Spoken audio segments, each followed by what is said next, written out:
बेलापूर कोर्टामध्ये सुकून प्रकल्प सेंटरचं दिमागदार सोहळ्यात आज उद्घाटन झालं। या सेंटरमुळे सर्वांनीच आता कौतुक करायला सुरुवात केली।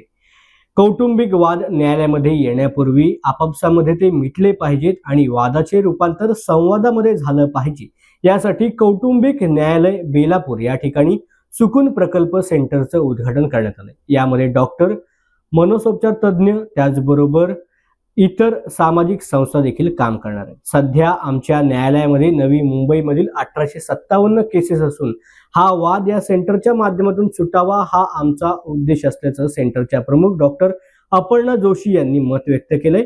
त्याचबरोबर न्यायमूर्ती श्रीमती रेवती मोहिते डेरे यांनी सेंटरच्या उद्घाटनाला प्रमुख उपस्थित दर्शवल्याचं देखील पाहायला मिळालं। कोर्ट आणि हायकोर्टाचं अभिवादन करू इच्छिते, अभिनंदन करू इच्छिते की सुकून सारखा इतका चांगला प्रकल्प हा बेलापूरमध्ये आज सुरू झालेला आहे।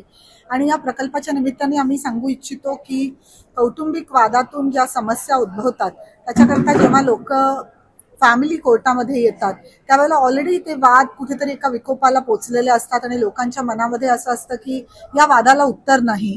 तर सुकूनच्या माध्यमातून आम्ही सांगू इच्छितो की या वादाला उत्तर आहे आणि जर सामंजस्याने एकत्र येऊन काहीतरी चर्चा केली तर या वादातून काहीतरी उत्तर पण निघू शकतात।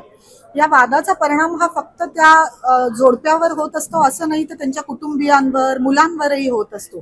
सो सुकूनचे जे आमचे सायकॉलॉजिस्ट तज्ञ आहेत, काउन्सिलर्स, तर त्यांच्याकडे आल्यानंतर ही सर्व्हिस फ्री आहे, गोपनीय आहे आणि मुख्य म्हणजे तुमचं मन मोकळं होईल तितक्या वेळा तुम्ही इथे येऊ शकता, बोलू शकता।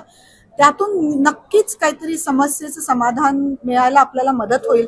आणि हे जे वाद वर्षानुवर्ष कौटुंबिक न्यायालयामध्ये चालू राहतात आणि त्याचे जे सगळे परिणाम आहेत ते कुटुंबाला आणि मुलांना भोगावे लागतात, त्यातून कुठेतरी एक राहत मिळायला सुकूनच्या माध्यमातून मदत व्हावी, हे सुकूनचं मुख्य उद्दिष्ट आहे।